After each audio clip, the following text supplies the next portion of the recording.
The same concept. The same location. 2 photographers. 2 different results. The concept. So today we're here with Mike from White House Custom Color, and he is representing our favorite print house. So he's going to be handing over the envelope today, but before that we want to talk about Coney Island because that's where we were last, and it was an adventure to say the least. So Brooke decided to make things as difficult as possible, as usual. She picked Coney Island as our location when it was her choice on a day that was torrential downpour and flash flood warnings. It was actually a tropical storm. And so we get there and the rides aren't running, which was her original concept, because those sketchy rides cannot run when it's raining. You will die. Like, I'm pretty sure of it. So I'm just hoping that today I get to pick the location so Brooke doesn't put us in sketchy places, sketchy situations, etc. Although it is beautiful and sunny outside. Yeah. So it is a bright, clear day, so it shouldn't be a problem as far as rain or things like that. So we'll see. Let's take the envelope. Thank you very much. You want to open it? Yes. Give it good Lindsay luck for good locations. Mm-hmm. The heck? So Brooke gets to choose, which means we're gonna get dirty and get ticks again, I'm sure. Yay! Okay. Nostalgia. We have nostalgia for the theme. So I think this is now you getting back at me for the Back to the Future, because nostalgia is like, it's you, like that's what you do. So yeah, I guess it's fair. It is fair. Oh my God. Although I feel like I've gotten to pick a lot of locations, which is awesome. But I like this. And so we've been a lot of different places in New York now. Well, not really in New York City. We've been going everywhere but New York City. But I've been in the studio. I'm sick of the studio. That's for sure.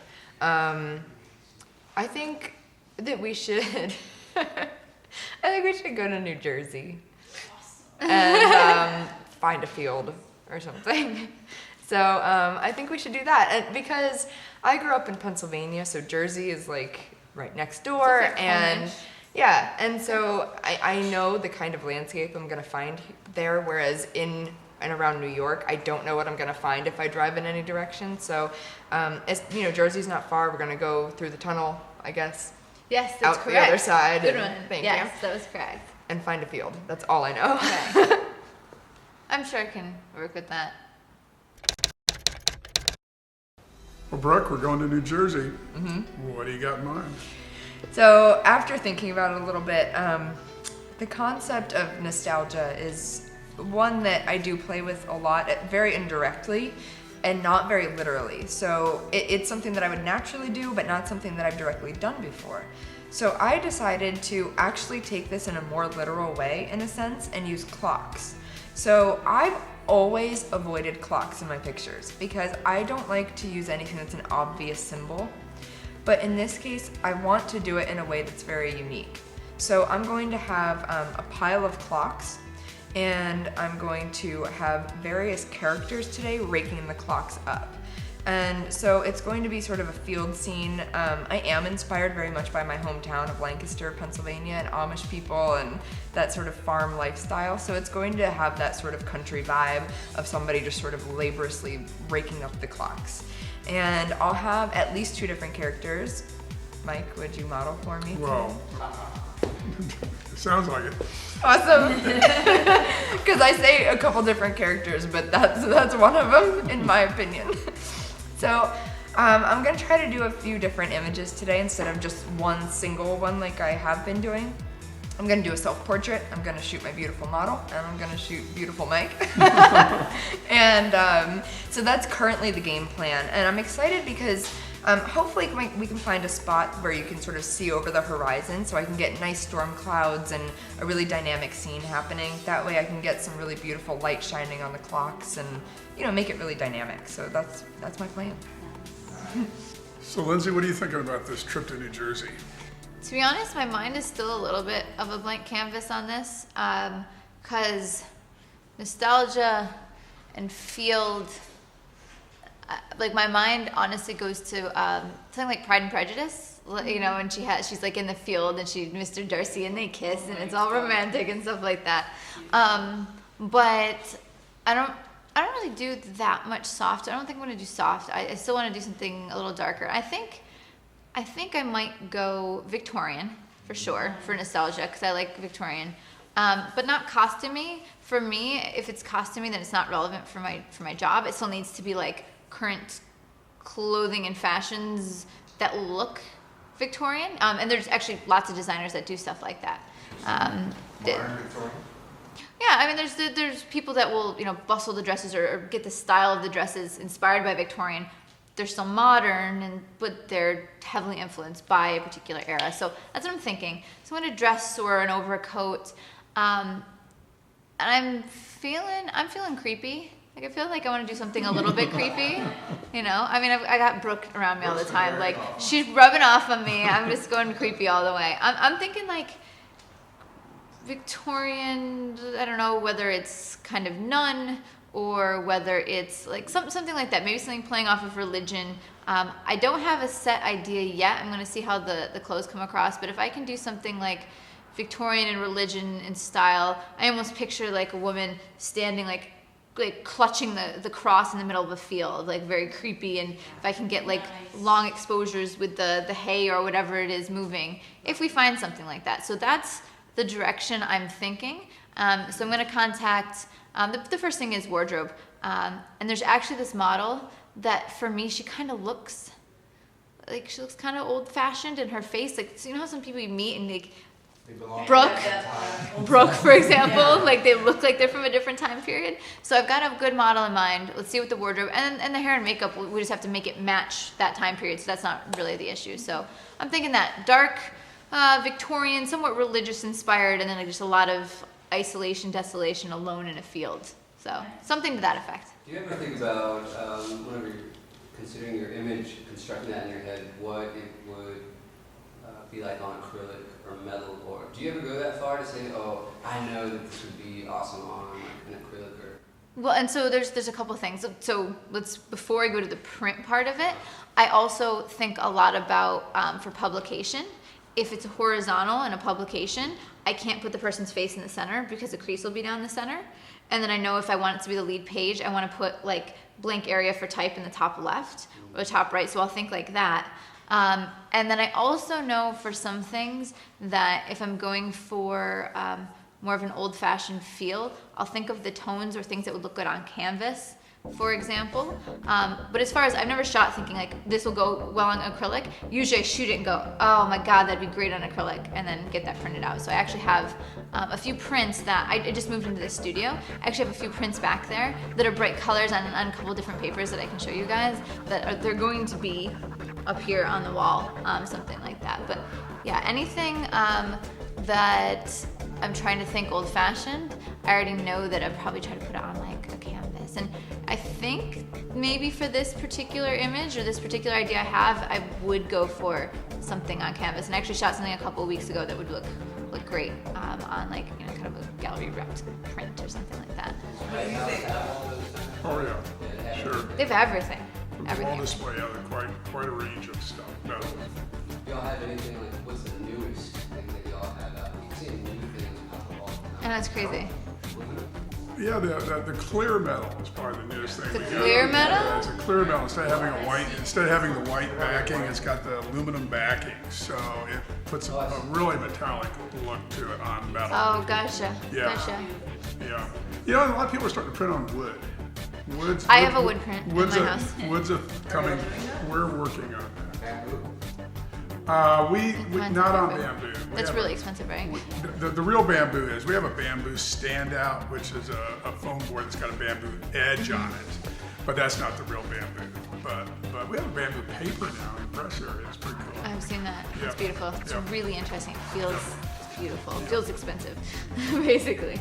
And I have a wood print in my house because I shot this editorial called Duality, and so she was styled Victorian, which ironic because they were fitting on. It's a styled Victorian. It's hanging up in my house, and it just takes on this like more tactile. Like you want to reach out and touch it. It feels old, perhaps like they had taken an image and kind of burned it into a material, and then you put it up on it. It They're really cool. So, yeah. Same color or is it? Mine's color, but muted color, so it looks like a faded photograph. But I'm guessing my shot today will be more of a sepia tone, but not sepia tone. Like just like, because I don't do sepia tone. Like something that's black and white with a little bit of warmer blacks, basically. Yeah, I love that. So as part of the creative process, you have to kind of have some discussions and with your creative team. And I directed my hair and makeup what I was looking for, and she did the makeup. And what she was doing is she was trying to reflect modern or current trends. And we'll frequently look at the images that were taken at runway shows of the most recent fashion week. And so you can see kind of what's in makeup. And so she had applied that in this shot, and what she had done originally is more or less get rid of the eyebrows and then draw eyebrows above, and it looked very porcelain doll. But I was thinking I was going to do something that was a bit more about, you know, pain or more dramatic, and it didn't fit because it made her look too delicate, and that wasn't what I was going for. So we had to discuss and actually end up removing those, and then the red lip was trying to be a little bit too pretty, when again I was going for maybe someone who's in a little bit of pain, so we ended up making the lips nude. So although perhaps I should have been able to give her more direction in the beginning, without doing my usual mood board and putting together a whole package of what I'm looking for, we did have to kind of see what she came up with, and then work to make it fit with the clothing once we had the clothing, and make it work with the model once we had the model there. And in the end, everyone was happier once we discussed it. And only other, you know, little changes was just things like, okay, do I want a veil over her head? Do I want an interesting headpiece? And I had a few things to choose from, but we thought that perhaps the outfit she was wearing already was very costumey. So if you went over the top with a big headpiece, maybe it would look more like a costume instead of high fashion. So it was more just working with my team to figure out what would be, you know, the best look to communicate what we were going for. So, you know, my concept, perhaps knowing that she wanted to shoot in a field in New Jersey, maybe I should have tried to work with that a little bit more. But I really wanted to do Victorian and Gothic, and that's, I mean, it's something I've been having on my to-do list for a while. And so we basically just jumped in the vans after I had my model styled, and I picked out a model that I thought could look kind of old-fashioned, and I directed my wardrobe stylist to bring me clothing that looked Victorian, Gothic, religious, nun, creepy. Like, those were kind of the words I described. And there actually are a lot of clothing designers that, even if they're inspired by things that happened, you know, Victorian styling or Baroque styling or whatever in the past in different eras, they'll be inspired by that but make new fashion trends out of it. And so I actually had several pieces to choose from. And so she put together something that, for the look, the reason I liked it so much was all the textures and all the layers, even though it was just black. The dress had a different texture than the overcoat, which had a different texture than the dress underneath it, which had a different texture than the gloves, which had a different texture than the shirt underneath. Like, everything was just different textures of black, so it gave it a lot of depth. And so, you know, after the hair and makeup was done, we jumped in the vehicles and we went out to Jersey, and we just kind of drove around and we looked. And I was being a little stubborn. I was kind of sitting there with my arms crossed, like, this does not go with the theme I want to shoot. We didn't really have a location to go to because it was my choice, and I just took us to nowhere at all. But it was fun because of that, so we got to just explore New Jersey a little bit, which we had not explored before. And we kind of just scouted hills. As we were driving through parks and stuff, we just said, okay, which hills are going to be the best ones to shoot on? And then we didn't even end up shooting on a hill at all. Okay. So we're at a random side of the road stop in New Jersey, and we just sort of got out to see what we could find. Lindsay and I are both looking for similar locations. We were challenged to just shoot in a field on the side of a road in New Jersey, so that's what we're doing. We have some hills, some tall grass, and I am looking specifically for grass that is short enough to put this alarm clock in, where you can actually see it, where it's not going to be covered up by the grass. So we went to a park, and we scouted there because we knew that we could legally shoot there, it would be no hassle, and I ended up knee-deep in mud. Well, I don't know if we're allowed to wade across this water, but if we can, that's where I want to go. because there's just like slab of mud out there and it'd be perfect for my concept. But I don't know how deep the water is or if I'm allowed to climb down there, which I'm probably not, but I probably will anyways. So it's kind of up in the air right now. The muddy location at the park, that's where I really wanted to shoot today because there was water, and then on the other side of that there was just lots and lots of flat mud really far out. And so I really wanted to shoot there because that to me was like a farm. It was flat, it was mud, it was dirty, and I kind of get extremely excited when there's mud involved in any kind of situation, and especially if there's a camera. So I kind of knew that I wasn't going to be able to shoot on this slab of mud in the middle of the lake that we were looking at, but I really wanted to just get in the mud anyways. So I just jumped down the hill and then got in the mud and then said, yep, I can't really make it over there. But I just really wanted to get in the mud. So unfortunately, Brooke got to pick the location. She's a little evil. When Brooke showed me this location that we shot originally, I was like, ew.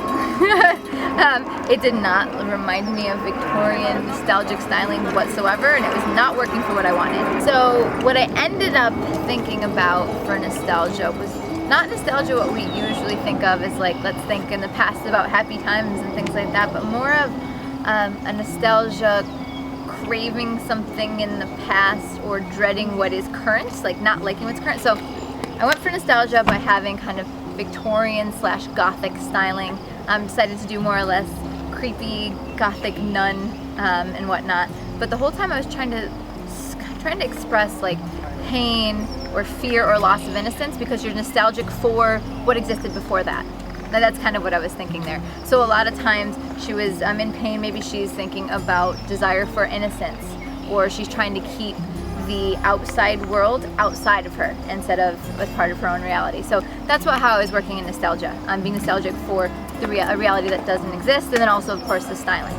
So what I decided to do is just more or less cut out the environment as much as possible and make her a very domineering figure in the frame. And so I used my Sigma 24-70 2.8, and I got down on the ground and shot up low, basically against the clouded skies.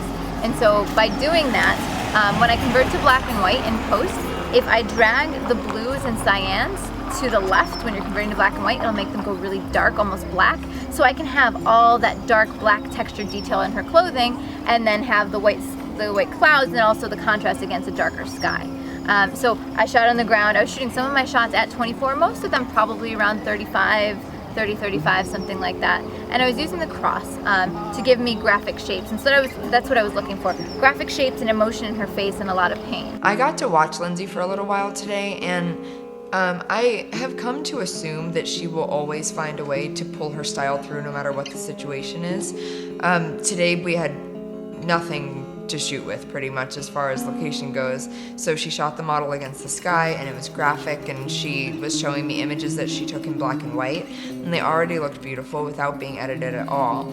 And then at the very end she did something where she had a whole bunch of people stick their hands in the frame, and that to me was the best of the best because she was having everybody interact, and it had this interest of having leading lines up to the subject, and it was just so graphic that I thought it was really her style, but it also intrigued me conceptually, and so that was exciting for me to see. When I watch Lindsay work, I'm always shocked at how much she has the model move around and how many different setups she tries.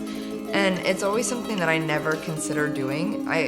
Maybe will do up to 3 poses or so when I'm shooting. And whenever I watch Lindsay, I notice that as she goes, she gets more and more creative. And with me, I just have that one shot that I'm trying to get, and once I get it, I'm finished. And I don't really allow myself that time to get more creative with it because I try to do that beforehand. But whenever I watch Lindsay, it's always this progression of, I kind of know what I want, and then by the end of it, she knows exactly what she wants. And it's a very organic process with her, where she's being inspired constantly instead of being inspired once and then working with that inspiration. And so if I'm going to take anything away from Lindsay, which I absolutely will, it is that, you need to be open to growing and learning when you're actually shooting in some cases, because you never know what little things are going to inspire you. And if you're not open to inspiration all the time, then you might miss it. And that's the worst thing that you can do.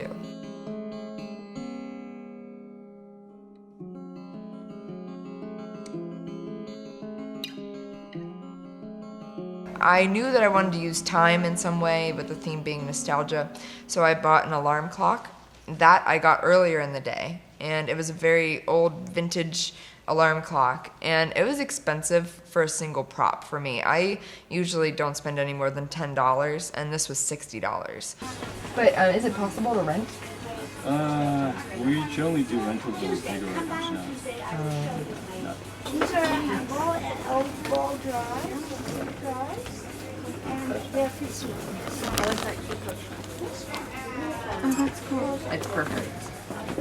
But I knew that it was something that I was going to use in a very, very special photo, with it being the last one with all of us together here. So I wanted to splurge on that and get it all together in time to do a picture that I would really be proud of.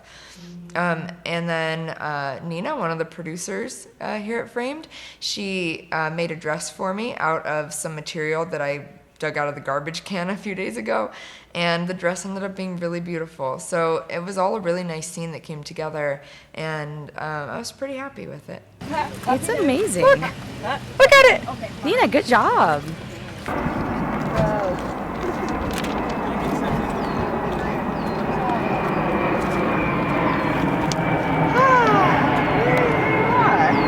Okay, so I'm starting with one clock on the ground that she is raking, and then I'm going to composite tons of clocks in around her. So this is going to be a massive composite, because this will end up being probably like around 500 different clocks that I'll put in. I'm not going to shoot all 500, I'm going to shoot different angles and then put them in separately. Now I've really got to deliver on 500 clocks. I'm kidding, I'm going to count them. Hey, you just try to count them. Okay, so what I want to get here is a pose that has a lot of drama. So I'm going to have you actually stand off to this side. Sorry, I know. Tell me if you're... Is this landfill? This is process landfill. I so keep it's asking mostly everyone, but rock. I feel like you usually know And quite then It's answer the mostly question. rock with Good. trash in it. And then I'm going to do... So I'm going to do two poses with her. I'm going to do one where she's sort of leaning into it with an arched back. Yep. And then like head up and yes, just like that. And then I'm going to do another one where she's more hunched. So I'm going to start with this one because we have really beautiful light right now. And I'm just trying to get an angle where I can see just the sky and the model. And I don't want to see any weird poles or anything in the background. I can see one, but it's okay. Photoshop. That's right, Photoshop. So I am changing my f-stop. I'm at f5. And I am at 800 right now for my shutter speed, ISO 100. And I'm just going to take a test shot because I have no idea if that's anywhere close to where I need to be. Too dark. So I am slowing my shutter speed down to 250.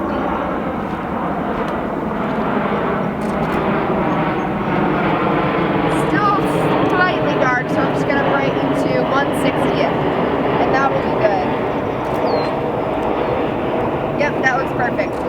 So I am going to go ahead and take my main shot. And my main shot means that I am getting all of what I need of her in one picture as much as I can.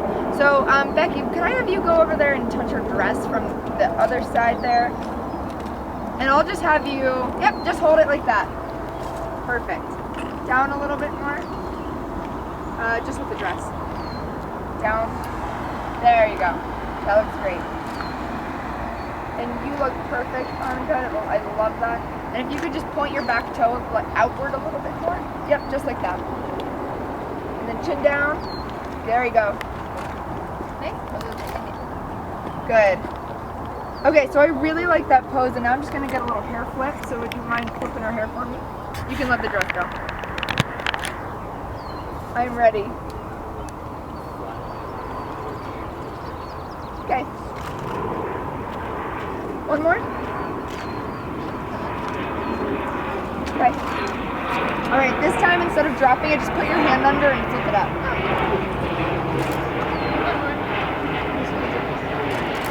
Okay, good. I got some really nice shots of that. So at this point, I have that one shot of her. I'm gonna get one different pose just as extra in case I need it, and then I'm just going to edit that clock everywhere around the floor as much as I can. So instead of such a hopeful pose, let's have you a little bit more hunched. And I'm gonna have you come around to the other side of the rake this time. There you go. So now the light is more behind her. And yep, just like that. And then I'll have you rest your head on it. Yep, there you go. That's perfect. And look down. Good, yeah. Okay, so I don't think I'm going to use that one, but it's just an extra shot just in case I want it to be a little bit more sad. So at this point, I can actually have her step out now because she is finished. So we're gonna get shoes for her. Can somebody bring her shoes? Because I'm kind of bolted into the ground right now. Good, you can move it. You can just stay with it. Okay. Good. It's okay. There you go. Yep. Okay, so I have a bunch of different shots in there, and I'm fairly certain that will be what I need. Because I have some in the foreground, they're naturally out of focus. I don't really need any in the background because I can just make it smaller and put it in the background instead of having to blow something up in the foreground and lose resolution. So I think we got enough clocks. We got the pose that we wanted. We got the movement that we wanted. And it's as fast as that. So I'm pretty sure that I'm finished now.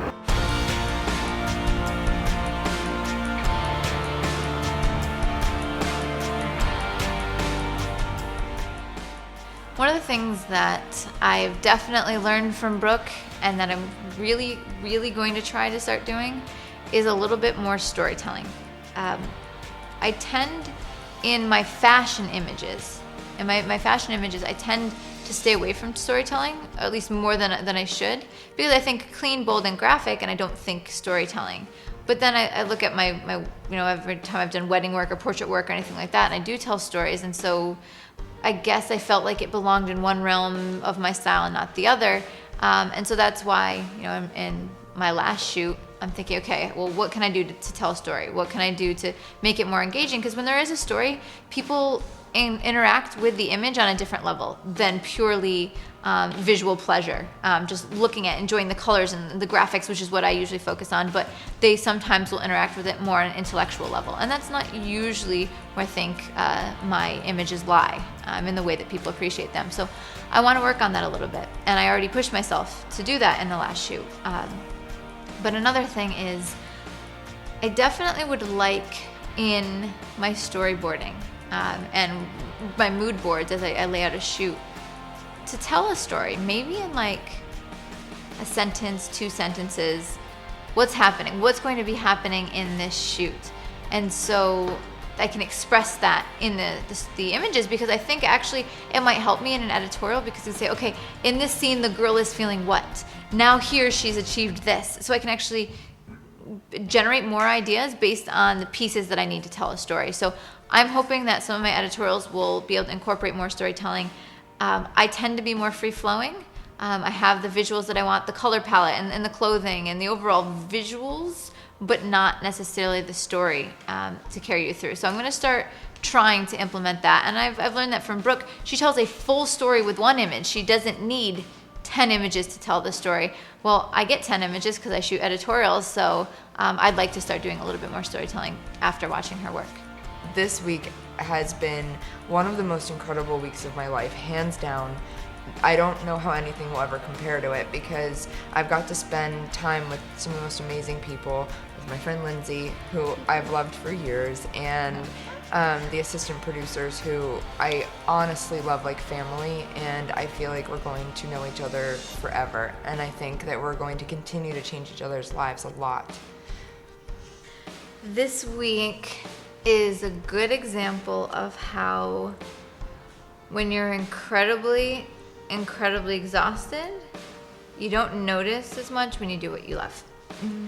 And I think a lot of us have experienced that when you do photography as your job, or when you're trying to make it your living, the hours can be absolutely endless. But if you know that what you're doing is what fulfills you, what you love, it's your passion, then it's not pain, it's not exhaustion in the same way. Because every minute that you aren't spending sleeping, you feel like you're investing into yourself and everything that you're living for. And so this week was no different. I know that Brooke and I now are we're tired, but it's not the tired of like, oh, okay, it's been how many days we need to go to sleep. No, I mean, we definitely keep doing this even though it's long days. In addition to having amazing people, we get to make beautiful photos. It's awesome. And then too, like, we can be secret friends and well, not real friends and secret friends. But then, like, when I'm tired and need to complain, I can complain to her and back and forth. And then when I whine and I want sympathy, she'll feel sympathy for me and vice versa. So it's nice. That's why it's nice to have other friends that are photographers, other people that can understand your passion, because then they understand your struggle and they understand why you're doing what you do. And that's like, I think that's one of the most important things to help you get through, whether as you're a photographer, if you're not making enough money, or people aren't appreciating your work, or you're not getting any sleep. When you have someone else to go through that journey with you, which is making connections with other photographers that are on that same level, it doesn't matter where they're from, how old they are, what their background is. It doesn't matter, because all those things are irrelevant when you share your passion. Hi, I'm Gabe Al-Rafai. I'm Bonnie Al-Rafai. And we are Two Birds Photography. My name is Patricia Gomez. My name is Al Ebnereza. You can find me at colordropstudios.com. My name is Ashley Bridges, and I'm from the Bay Area near San Francisco, California. Hi, I'm Bill Persons. I'm from Cranberry, New Jersey. You can find my work at billpersons.com or at billpersonsphotography.com. This week was pretty brilliant, right? Unbelievably so. Pretty amazing. I think though, even though they're fantastic photographers, they were born teachers. They were born to teach. Absolutely. One of the most amazing things we did here that Brooke made us do is, sit down and explore what's going on in our hearts, what's going on in our minds. What are we afraid of? What are we inspired by? These are things that usually nobody mentions. And I think true artistry and amazing photography, there's technical photography, which is incredible, like Lindsay's work, and then there's also emotional photography, or I call them photo essays. That's something like Brooke does. There's more to it than just pointing and clicking. You want to come up with a story, come up with a concept, and then having your final shot have emotion. I think that's something that most workshops or most shows don't really talk about. Seeing them two work together with two different persons, two different styles, and it's just amazing to see how they come together and how everything works together. When I saw Brooke's name and Lindsay's name, it was immediate, because I knew Lindsay's work from seeing it on prior framed episodes. And I'd seen Brooke's work. I didn't know her, but I'd seen it, and it's the kind of work that makes you, like, you miss a beat. You stop and you breathe for a second, and you're thinking about the image. So I knew that was an automatic. And it has just surpassed all expectations, because we didn't just come here and learn amazing things from these photo gurus, which we completely did, but we learned from everybody here, and we made amazing new friends with absolutely everyone. I can't express enough how much I fell in love with all of these people, from the producers to Lindsay and Brooke. They're so amazing, and they're so encouraging, and every one of the assistant producers, I hope they all come to visit me in San Francisco, because they really are good friends and lifetime friends. Yeah, no, I would so recommend this for anybody else, because it's like yesterday, or I can't even say yesterday, because I don't know what day they all ran together, but when I'm sitting there editing my pictures, and at home I'm editing them, and I'm like, I don't know what to do in this instance, so I look online for 20 minutes before I find it, but instead, like, Brooke comes and sits down next to me and is helping me with it. Like, that's priceless, to be able to get her wisdom on what my issues are and helping me out there, and just being in this place where I can turn to Lindsay and say, what on earth would I do in this lighting situation because I'm not getting what I need? And there she is to help me redirect the light. Like, you can't learn in a better way than that. And then to be able to bounce all your ideas off all the other photographers, and he's getting so into videography, and we're surrounded by a video crew that he can learn from. I mean, there's just nothing like it. I guess it's almost advice to other photographers that if you feel alone or overwhelmed or exhausted, you can find other wonderful people to feed off of and get more energy from, and it makes the struggle and the push to pursue your passion even more rewarding, and it makes it a little bit easier, I think. Yeah, this whole week has been sort of a lot less about photography than I thought it would be. We went on photo shoots every single day, and we pushed ourselves and we tried to take great pictures, but at the end of the day, it wasn't any of that I was thinking about. It was about all of the weird things that would happen every single day, and about the amazing people that I got to spend time with. And I believe in inspiration and being inspired from within and following your inspiration, and that's an amazing tool to have. And I realized that after you have that, the next thing to find is somebody to share that with. And this week we all found that. We all found somebody to share it with. And I have to definitely add to that.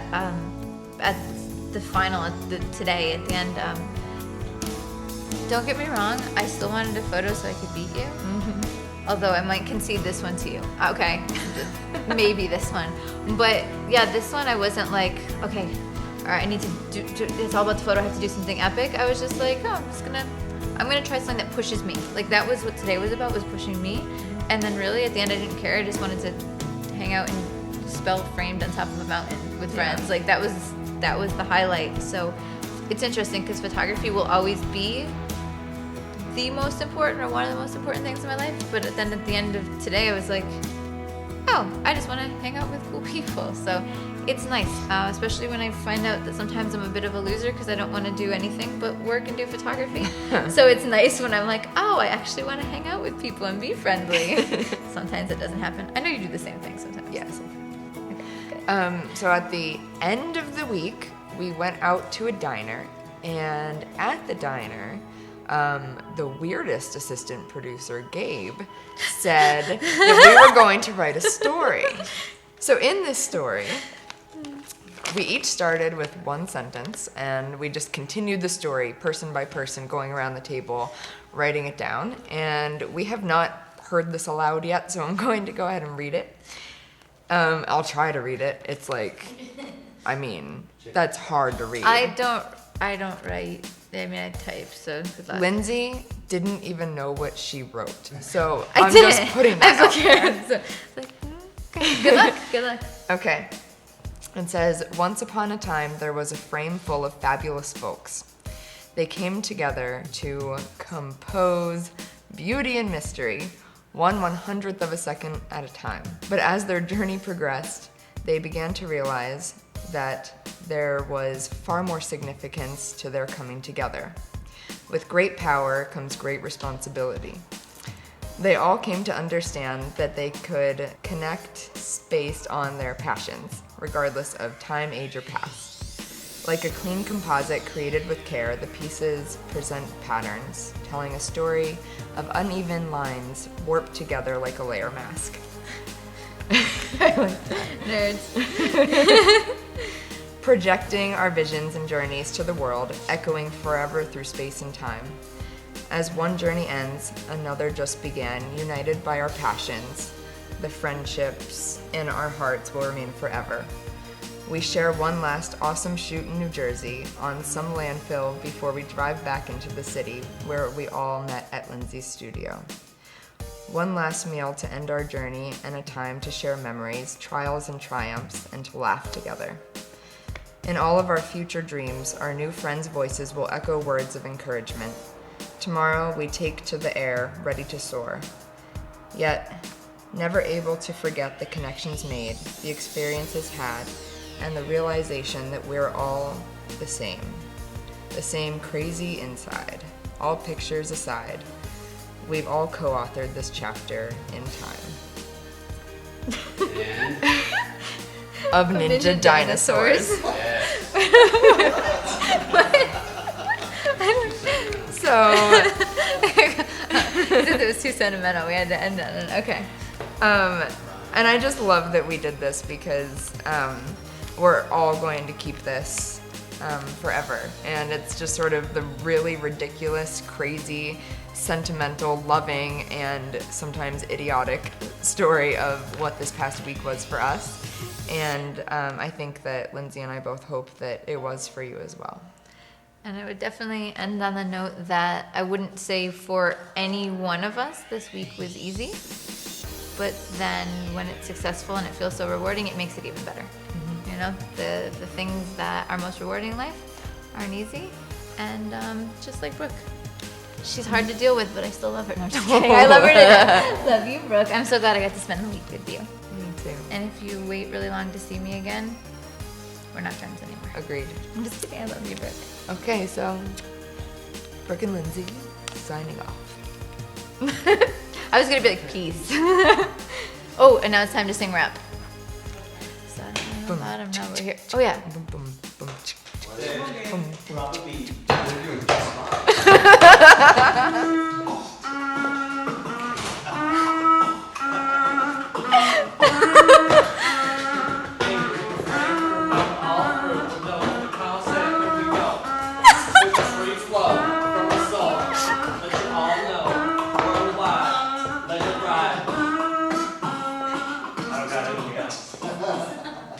That was awesome.